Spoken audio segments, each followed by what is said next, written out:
Hey guys, welcome to the first episode of Gabe My Two Cents. My name is Gabe Pineda, and today I'll be giving my 2 cents about certain things.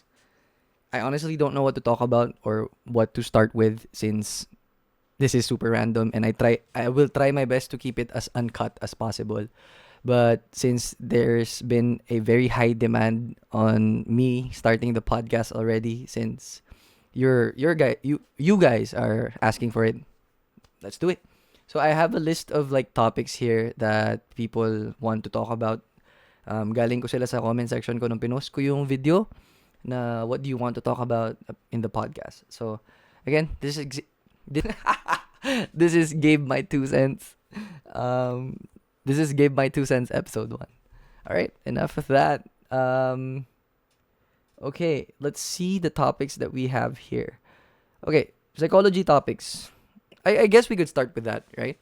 As some of you may know, as most of you may know, if you're my follower on TikTok, a I am a psych major. I took up psychology as my major, and it's been a really fun adventure, and it's been a really interesting journey. And now we're here, and I didn't really think about using my major as somewhat of a living, para pagkakitaan, I mean.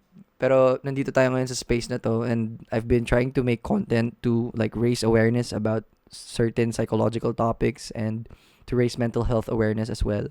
And it's been really fun since a lot of you people have been telling me that they want to now pursue psychology as their major. And that's that's a really interesting thing for me since I never thought that people would follow the passion that I took up, which is psych. And now it's just amazing to like see people in the comment section saying na, uy, ako din po, na-inspire po ako mag-psych dahil sa inyo. I am now an incoming first year psych major. Kuya Gabe, mag-exam na ako, mag-entrance exam na ako. Sorry if my voice breaks a lot. Galing ako sa sakit. So, well, anyway. I think the most interesting thing about taking up psychology as a major is how much of a mirror it is as a major. And may kasabihan na you will be your first patient, and I can't I can't even deny that because as much as it's highly unadvisable to like self-diagnose, it's very tempting and unavoidable na andali kasing i-take personally yung mga pinag-aaralan mong psychological concepts and ako yan. Oh, that's me. That's my struggle. Yeah. And lately I've been realizing that now well, technically graduating na talaga ako. Wala na kaming ginagawa, just signing ng clearance. Na-realize ko na sobrang dangerous talaga ng sa self-diagnose or diagnosing other people as well. Ganito yung ugali niya. Siguro narcissistic siya or meron siyang NCPD. Narcissistic personality disorder. NPD, meron siyang NPD. Or meron siyang OCPD, meron siyang OCD, ganito ganyan. Remember that a lot of people might exhibit these kinds of mental health disorders. The symptoms, they might exhibit the symptoms, pero that doesn't necessarily mean that they have these mental health disorders. And I've been on record a lot of times making videos about raising awareness about these kinds of issues because I think people have been so comfortable about the fact that we can just use these words loosely and lightly without having accountability of how we use them. And it's very important for us to understand that having awareness about these certain topics requires responsibility. Kasi if we continually use these psychological terms loosely and lightly and not put weight on those issues, then nawawalan kasi sila ng meaning or what we call watered down meanings, 'di ba? Kaya every time we talk about these issues and topics, ang hirap nilang paniwalaan for the common folk. Kasi akala ng mga tao dahil nga palagi siyang nagagamit, palagi silang sinasabi, palagi silang binibitawan, wala na silang bigat. Kumbaga, uy, depressed ako. Uy, ang lungkot na pakiramdam ko, feeling ko depressed ako. Uy, nadidistract ako, feeling ko may ADHD ako. Uy, um, nakaka-OC naman yung salamin mo kasi square and circle. Speaking of, let me just change into a different lens.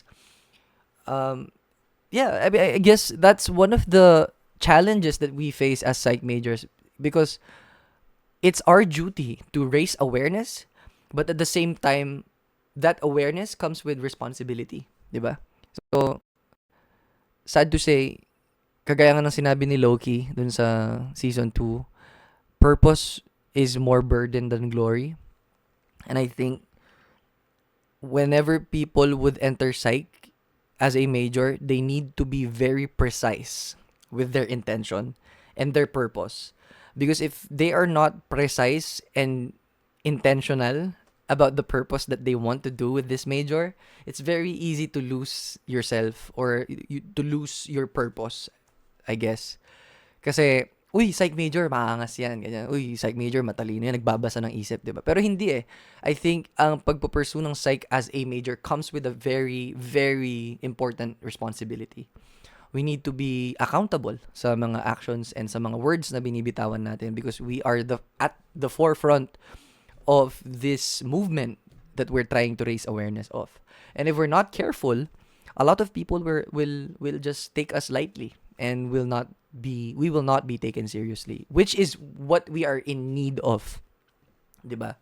Kaya nga ang daming psych majors then or content creators rather that are trying to raise awareness about mental health kasi nga we are in dire need of more budget para sa mental health natin since if I'm not mistaken, the mental health budget for the Philippines is at around 0.08% of the national budget for the Philippines.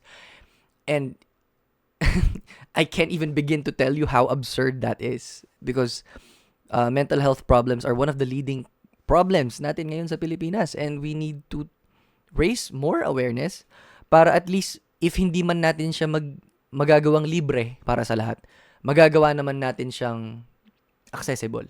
I guess that's the sole purpose of what we're trying to do, why we're trying to raise movements and awareness about mental health. So, ayun. Ito, transition naman natin siya, like sa friends, family, etc. One of the most difficult things that I faced entering psych as my major was my religion. I am a born-again Christian. My mom is a pastor. And to say that it was difficult to accept these new topics in my head would be a severe understatement.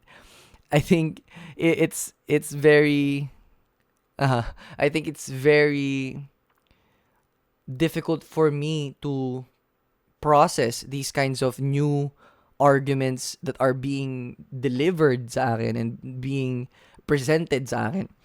Especially when we were taking up ethics and some of the other major subjects na meron kami. Growing up, it was really like unidimensional. Like it was faith, diba? It was just religion. It was just Jesus and stuff. And I think the challenge for me was to try and separate who I am as a psych major and who I am as a Christian, as a believer. Pero not more so about separating who I am, but integrating those personalities that I have and trying to find a synthesis in between. So we have a thesis, an antithesis, and a synthesis, diba? And oftentimes religion and psychology are theses and antitheses. So our thesis and antithesis. And as someone who's brought up in an environment where I was like brought up Christian and as a psych major, I wanted to find a way where I could relate my major as a psych graduate and my belief as a Christian. And it was difficult. It was really difficult. I mean, if you visit like some of the concepts that we have in ethics, we have René Descartes who said that we are a blank slate when we are born into this world. And that goes entirely against some of the principles that I know of the Bible, 'di ba? We are not a blank slate. We are born with sin. Yun yung ng Bible, 'di ba? Yun yung turo ng Bible. But on the other hand, I think it enabled me to become a little bit more open-minded about things and try to treat every topic with empathy and understanding. Because when you're brought up Christian, it's very probable for you to be, paniniwala ko to, ito yung tama. I used to be like that before. And it was mainly because I was brought up in an environment where, I was taught about the love of Jesus and everything, but I knew Jesus on a theological level, on a biblical level, but not on a personal level, if that makes sense. And if anything, studying psych as my major was one of, if not the best experiences that I had that I could have integrated with who I am as a psych major. Sobrang, as a Christian pala, sorry. Kaya sobrang saya ko nung malapit na ako matapos mag-aral. I was like, damn, it's really worth it to like go through all these confusion and finally find a way how I can combine those two together and hopefully reach a better conclusion. And ano pa ba? I honestly don't know what to talk about anymore. It's been 11 minutes and I feel like I've been talking for an hour. I hope that I am not boring you out. Um, Sana ma-invite mo dito si Tito Pao. I hope so. I am a big, big fan of Paulul. And I've been following him for as long as I can remember. And sana makapagdala din tayo ng mga other content creators within the podcast. Pero for now, pagtyagaan nyo muna po yung boses ko at yung pagmumukha ko. Pero, syempre, aabot din po tayo dyan. Sana. Ano pa ba? Let's see. Free will or determinism. Ito, isa to sa mga biblical versus psychological concepts na nag-struggle talaga ako ng bonggang-bongga. So Jeremiah 29:11 says that, "For I know the plans I have for you, plans to prosper you and give you a future filled with hope." So I'm not gonna state anything declaratively. I'm just gonna, say rhetorics, kumbaga. Sabi niya ganun, di ba? Jeremiah 29:11, "I know the plans I have for you." So in that regard, ibig sabihin, no matter what we do, kahit anong gawin natin, it's already planned out. So if you think about it, do you really have free will? Do you really have free will? Or are you just acting upon the plans of God? And that sent me into a deep spiral rabbit hole kasi that got me thinking, are we really, really free? Are we truly, really free? Kasi yung mga bagay na ginagawa natin, so I came up with this conclusion na we still have free will to some degree. We have free will to choose what was planned for us. I know that sounds morbid, but like that's the best synthesis I could come up with. And I'd like to believe that I am responsible of my own actions. I'd like to believe that I am responsible and accountable of my own decisions. And as much as it's somewhat painful to admit that we are being moved by an external force, I have to have a compromise in between my two beliefs. And para sa akin, I think I'm 50-50 kung free will or determinism. Kasi if it's totally free will, that denies the existence of destiny. If it's truly determinism, that denies the existence of free will. But I guess to some extent, we are able to choose what we want. We are able to choose the life we want to lead. And for example, sa A to Z, we have choices, right? And bawat choice mo ng A to Z, yung A may A to Z ulit, and then so on and so forth. So I guess that's like somewhat of a free will, but also determinism at the same time. So yeah. Okay, I think I can close with this topic because this is pretty much a long one, and I hope that we can talk about it openly. So it's men and the psychology behind their fragile egos. I think what a lot of men don't understand is that straight men are victims of patriarchy as well. And whenever the concept of feminism comes up, they think that the only thing that feminism fights for is women. But that couldn't be farther away from the truth.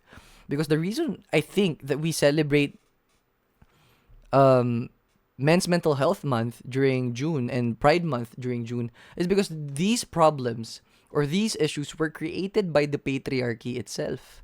And if you think about it, ang daming problema na nagsistem talaga sa misogyny and sa toxic masculinity.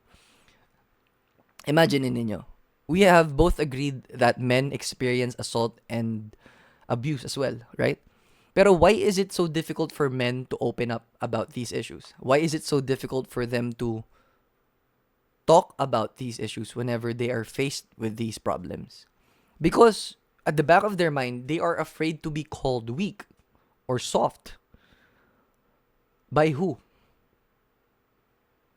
By men. Tatawagin silang bakla, bading, malambot, under. And if you think about it, if you open your mind for a little bit, feminism doesn't only fight for women who are marginalized and oppressed. Feminism also fights for those straight men who have been victims of the patriarchy. Kaya nga, bakit tayo takot na takot mag-open up ng mental health? Why did we have to even make a specific date or specific month to celebrate the mental health of men or to raise awareness for the mental health of men? Bakit? Because when we are given the chance to open up about these issues, we are shamed. By who? Mostly by men.